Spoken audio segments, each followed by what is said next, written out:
నమస్కారం, కేఎన్ఎన్ టీవీకి స్వాగతం. ఇప్పుడు వార్తల్లోకి వెళ్దాం.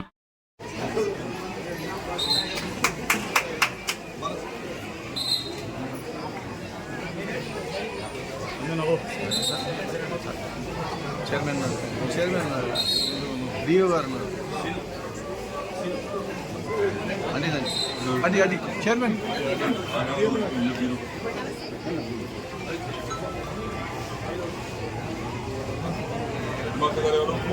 డిఓ గారు ఉన్నారు. డిఓ సార్ డిఓ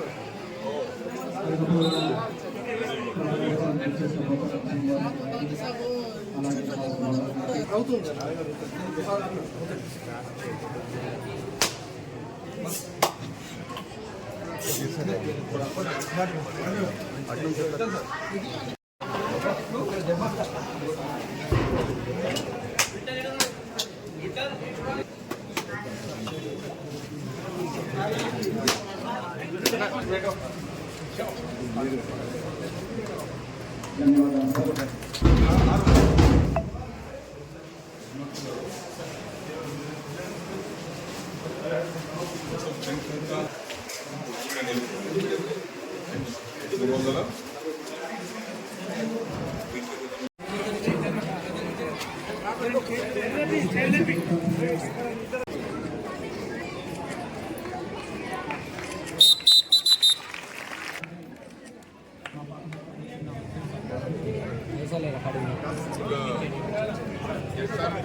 గారు పోచారం శ్రీనివాస్ రెడ్డి గారు వారు వచ్చినప్పుడల్లా ఏ సమస్య అయినా వారి ముందు పెట్టగానే మాకు ఇది ఒక మా బాన్స్వాడకి మేము చేసుకున్నటువంటి ఒక వరం అనుకుంటాను.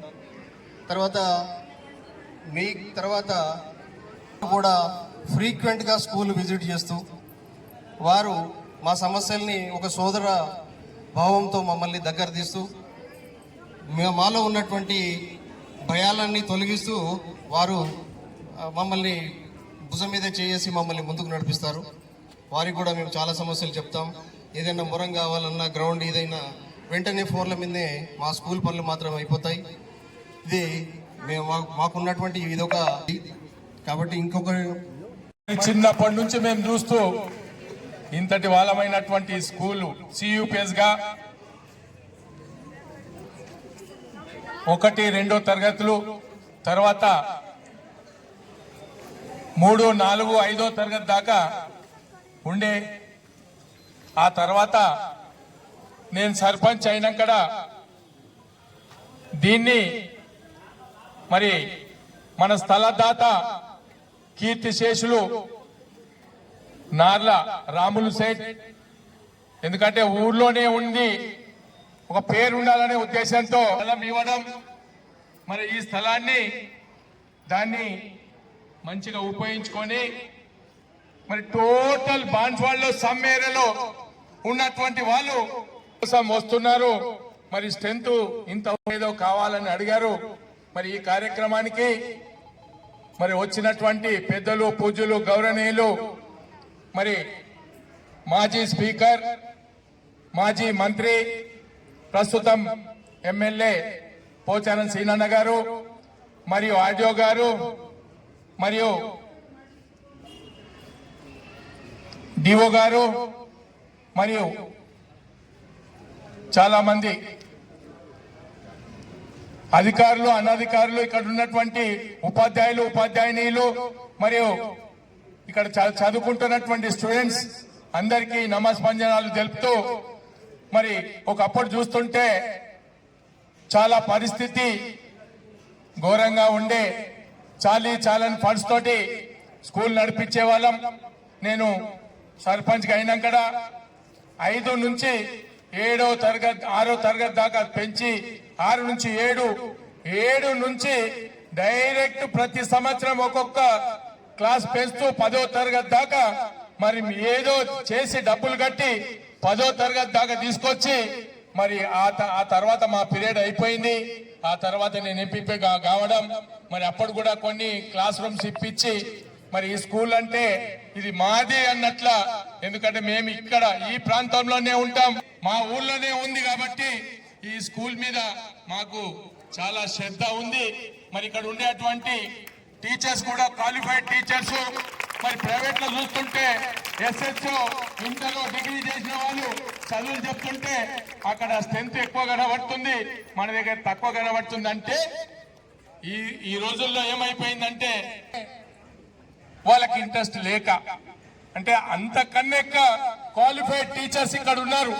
అందరు బీఈడి డిఈడి చేసిన వాళ్ళు ఇక్కడ చదివిస్తుంటే మరి అక్కడ ఉండే వాళ్ళు ఎస్ఎస్సి ఇంటర్ డిగ్రీ చేసిన వాళ్ళే ఉన్నారు. కానీ ఒక పద్ధతి ఏమున్నదంటే అక్కడ బట్టిస్తారు, ఇక్కడనేమో టైం టు టైం మరి చదువు చెప్పించి పంపిస్తారు. కానీ మరి ఇక్కడ ఈ స్కూల్ అయితే మంచి పేరు వచ్చింది. దీనికి ఇంకా ముందు ముందు మంచి పేరు తీసుకొచ్చి మరి సీనియర్ ఉంటాం. మరి ఒక మాట చెప్పారు, ఇక్కడ కాంప్లెక్స్ కడితే మాకు కొంత ఆదాయం వస్తుంది, దాంతో నైట్ వాచ్మెన్ ని పెట్టుకుంటాం, మరి దాని తర్వాత అటెండర్ కూడా పెట్టుకుంటాం, వేరే ఏమైనా ఖర్చులు ఉంటే కూడా మాకు వస్తుంది అని 100 ఫీట్లు ఉన్నదంటే 90 ఫీట్లు అంటే 9 షటర్లు అవుతాయి. 9 షటర్లు అంటే 5,000 ఇచ్చిన మొత్తంకు మరి 50,000 రూపాయలు ఇన్కమ్ చేకూరుస్తుంది. కాబట్టి ఖచ్చితంగా మరి సీనన్న గాని నేను గాని ప్రయత్నం చేసి మరి పైన ఇంకా కొన్ని అదనంగా క్లాసులు మరి అప్స్టేర్ వేస్తే అదనంగా క్లాసులు వస్తాయి.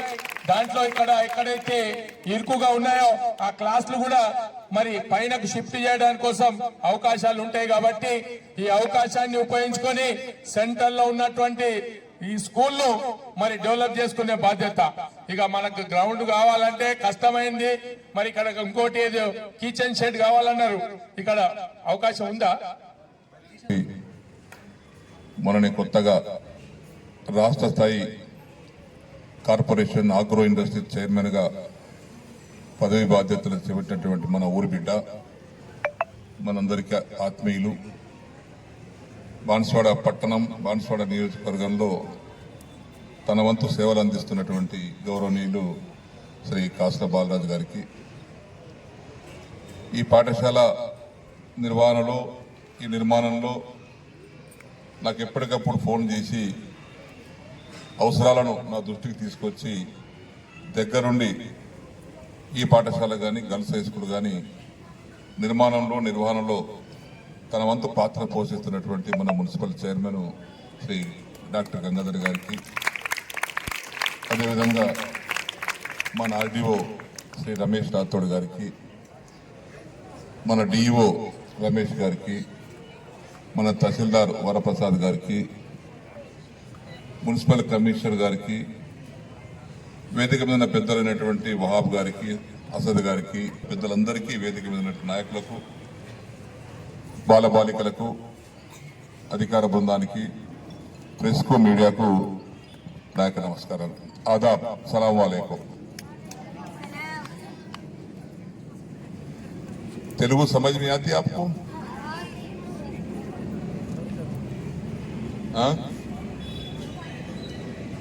ఇప్పుడే మనం 4 పాఠశాల ఆదరణపు గదులకు ప్రారంభం చేసుకున్నాం. సియుపిఎస్ అనేటువంటి స్కూల్ చాలా పురాతనమైనటువంటి పాత పాఠశాల బాన్స్వాడ పట్టణంలో మేము చదువుకున్న రోజుల నుంచి ఉంది. నేను అక్కడ హై స్కూల్ చదువుకున్నాను 1960 to 1966 వరకు. 6th నుంచి 8th వరకు హై స్కూల్ చదువుకున్నాను. అప్పుడు ఈ స్కూల్ కూడా ఉంది. కాబట్టి పురాతనమైనటువంటి పాఠశాల, బాన్స్వాడ పట్టణ నడిబొడ్డులు ఉన్నటువంటి పాఠశాల మన పాఠశాల. కానీ గతంలో కొంత నిర్లక్ష్యానికి గురైంది. ఇంతకుముందు చైర్మన్ గారు చెప్పినట్టుగా వాస్తవంగా నేను ఇన్స్పెక్షన్కి వచ్చాను. పిల్లలు తినేటువంటి చోట, పిల్లలకు వంట అందే చోట పందులొచ్చి అక్కడ గలీజ్ చేస్తా ఉన్నాయి. వాసన దుర్వాసనతో భయంకరమైనటువంటి వాతావరణం ఉండే. అప్పటికప్పుడే నేను స్పందించి అటు కాంపౌండ్ కానీ ఆ బిల్డింగ్ లేకుండే ఆ బిల్డింగ్ కట్టించుకున్నాం. దాని తదుపరి కొంత మెరుగైనటువంటి విద్యా సదుపాయాలు కలిగినాయి. దాని తర్వాత గంగాధర్ గారి ప్రోత్సాహంతో అన్న ఇంకా తక్కబడుతున్నాయన్నా, ఇంకా 2 బిల్డింగ్లు కావాలని ముందు అడిగిండు, మళ్ళీ 2 అడిగిండు. అప్పటి దేవసేన కమిషనర్ గారితో రిక్వెస్ట్ చేసి రాజు విద్యా మిషన్ కింద 4 రూములు మంజూరు చేసుకున్నాం. అది ప్రారంభం చేసుకున్నాం. ఈ పైన కూడా కట్టుకున్నాం. సో ఇప్పుడు మా వంతు అయిపోయింది. ఇప్పుడే బాలరాజు గారు చెప్పారు, సరే కోరికలు అనేటివి వచ్చినప్పుడల్లా ఒక నాయకుడు ఒక ప్రాంతానికి వచ్చినప్పుడు ప్రజల కోరికలు అడగడం, ఆ ప్రాంత ప్రజలు అడగడం అనవాయితీ, తప్పది. సో ఇంత మంచి స్కూలు భవనం ఉంది, మళ్ళీ టాయిలెట్స్ లేకపోతే కూడా గంగాధర్ గారు అన్నారు, సార్ మాకు ఇక్కడ 3 స్కూళ్ళకు టాయిలెట్ లేవు, గర్ల్స్ హై స్కూల్ లేదు, ఈ స్కూల్కు లేదు, అక్కడ ఆ గవర్నమెంట్ హై స్కూల్ లేదంటే దీనికి 10 లక్షలు, గర్ల్స్ హై స్కూల్ 10 లక్షలు, గవర్నమెంట్ హై స్కూల్కు 15 లక్షలు, టాయిలెట్స్ కూడా మంజూరు చేశాం. ఇవన్నీ కూడా సంపూర్ణంగా సమకూర్చాం. మా వంతు అయిపోయింది, మిగిలింది మీ వంతు. పాఠశాల అనేది ఒక విద్యాలయం అనేది ఒక దేవాలయం. పిల్లలకు ఆ స్థాయిలో మీరు ప్రోత్సహించి, నేను ఎందుకు ఈ మాట గురించి ప్రస్తావిస్తున్నానంటే